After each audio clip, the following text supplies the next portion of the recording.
One D motion के question कर रहे हैं हम लोग, और ये क्वेश्चन वन डी मोशन में एक पर्टिकुलर सेगमेंट है, मोशन अंडर ग्रेविटी। ठीक है, जिसके फॉर्मूले हमने फर्स्ट लेक्चर में बना रखे हैं।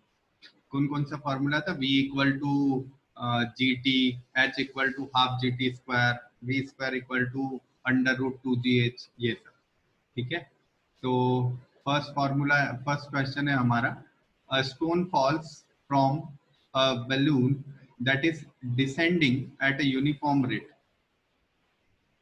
of, ये क्वेश्चन में वैल्यू हमें देखनी पड़ेगी, ये वैल्यू क्या है? The displacement of the stone from the point after release of 10 second, 10 second के बाद में इसका डिस्प्लेसमेंट कितना होता है, ये हमको देखना है। ठीक है, ये स्पीड है 12 मीटर पर सेकेंड। ठीक है, तो कौन सा फॉर्मूला यूज करें? 10 सेकेंड टाइम दिया है हमको, और हाइट के बारे में बात की है, डिस्प्लेसमेंट मतलब हाइट के बारे में बात की है, तो हाइट टाइम रिलेशन मतलब डिस्प्लेसमेंट टाइम रिलेशन यूज कर लें। h equal to u t, नीचे गिर रहा है इसलिए plus half g t square. ठीक है, h तो फाइंड करना है, u अब देखो, अब ये जो है ये u है। ठीक है, तो u हुआ 12 इंटू टाइम दिया है 10 प्लस हाफ, जी की वैल्यू अभी हम 10 ले लेते हैं, बाद में वैल्यू देख लेंगे, आंसर मैच करा लेंगे। 10 का स्क्वायर, तो ये हुआ 120 प्लस हाफ इंटू 10 मतलब 5, और 5 इंटू 100 मतलब 500, तो h विल बी 620। ठीक है, 620 मीटर आ रहा है। अब यहाँ पर अगर आप g की वैल्यू 9.8 ले लेते, यहाँ पर अगर g की वैल्यू 9.8 लेते, तो ये जो 500 वैल्यू है ये 490 हो जाती, और उस केस में आपका आंसर 610 मीटर आ जाता। ठीक है, सो ये ऑप्शन आपका करेक्ट है। अब कई बार ये कंफ्यूजन होता है कि कहाँ हमें जी की वैल्यू 10 लेनी है, कहाँ 9.8 लेनी है, तो इसके लिए एक रूल बना लीजिए, और रूल होता ही यही है, बनाने की जरूरत नहीं है, रूल को समझ लीजिए कि अगर क्वेश्चन में आपको कहा है कि जी की वैल्यू 10 लीजिए तो ही 10 लेना है, अदरवाइज आपको जी की वैल्यू 9.8 ही लेना है। क्वेश्चन में अगर आपसे कह दें कि जी की वैल्यू 10 ले लो तो आप 10 लीजिए, अदरवाइज आपको जी की जो एक्यूरेट वैल्यू होती है 9.8 वही लेना है। ठीक है, नेक्स्ट क्वेश्चन भी ऐसा ही है, two bodies of different masses and are dropped from two different heights, the ratio of time taken by two to cover this distances are। Question को इसको एक बार और रीड कीजिए, सेकंड नंबर क्वेश्चन है, two bodies of different masses ma and mb are dropped from two different heights a and b, the ratio of time taken by the two to cover these distances। तो एक बात याद रख लीजिए, यहाँ पर masses जो होता है उसका ग्रेविटी पे कोई भी इफेक्ट नहीं आता है। मोशन अंडर ग्रेविटी में मासेस जो होते हैं वो इंडिपेंडेंट होती है, motion under gravity is independent to the masses, इस बात को याद रख लीजिए। Motion under gravity is independent to masses.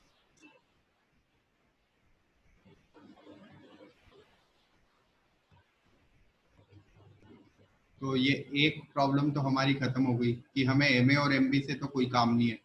Height के लिए देख लेते हैं, तो एक हाइट हुई हमारी एच ए, और दूसरी हाइट हो गई हमारी एच बी, या ए और बी हमें हाइट दी है, तो ए के लिए हमारा टाइम कितना हो गया? ए के लिए हमारा हो गया half g t one square, और बी के लिए कितना हो गया? हाफ, सॉरी ये हाफ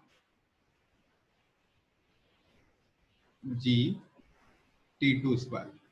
डिवाइड कर देते हैं तो रेशो आ जाएगा, हाफ से हाफ गया, जी से जी गया, तो t one by t two कितना आ रहा है? Under root a upon b, under root a upon b. Next question देखिए, A projectile is projected up with an initial velocity. ये velocity क्या है, ये velocity देख लेते हैं. Question number 3 है. A particle is projected up with an initial velocity of 80 feet per second. Initial velocity 80 feet दी है and height is 96 feet from the ground. So from the ground after. तो अच्छा ऐसा पूछा है कि 96 फीट ग्राउंड से इसकी हाइट कितने सेकंड के बाद होगी, ऐसा पूछा है. अगर 80 फीट पर सेकंड से ये प्रोजेक्टाइल को अपवर्ड थ्रो किया है तो 96 फीट हाइट पे ये कब पहुंचेगा, 2 सेकंड और 3 सेकंड पे, या ओनली 3 सेकंड पे, ओनली 2 सेकंड पे, या आफ्टर 1 and 2 सेकंड पे. सो कौन सा फॉर्मूला यूज करें हम यूज करते हैं h equal to u t plus half g t square. ठीक है, h कितना दिया है हमको, h दिया है 96, u कितना दिया है 80 इंटू टाइम तो हमें पता करना है, सो 80 टी प्लस हाफ जी की वैल्यू फीट पर सेकंड स्क्वायर में कितनी होती है ये आप देख लीजिए. जी की वैल्यू होती है 32.2 इंटू टी स्क्वायर. ये क्वाड्रेटिक इक्वेशन बन रही है, इसको सॉल्व कर लीजिए. और ये अपवर्ड थ्रो किया तो यहाँ पे कौन सा साइन लोगे, माइनस का. अब इसको सॉल्व कर लीजिए और टी की 2 वैल्यू आपके पास आएगी, दोनों वैल्यूज देख लीजिए, यहाँ पर चेक कर लीजिए और आंसर मुझे कमेंट करिए थर्ड का.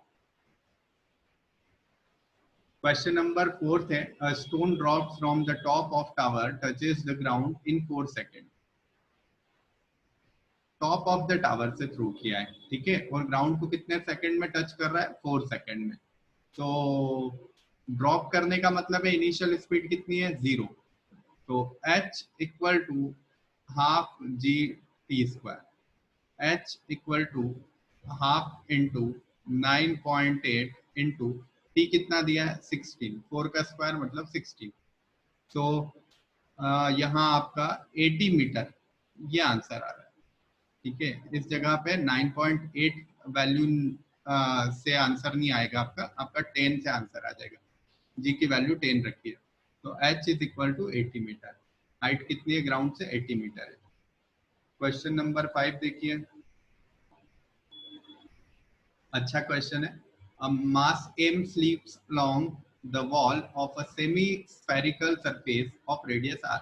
The velocity at bottom, यहाँ पर velocity कितनी होगी, तो v equal to under root 2gh, ये फॉर्मूला हमारे पास होता है फाइनल वेलोसिटी के लिए. तो v equal to under root 2g और h कितना है, h है r के equal, so under root 2gr. तो ये अंडर रूट 2gr, ये आपका करेक्ट ऑप्शन है. ठीक है,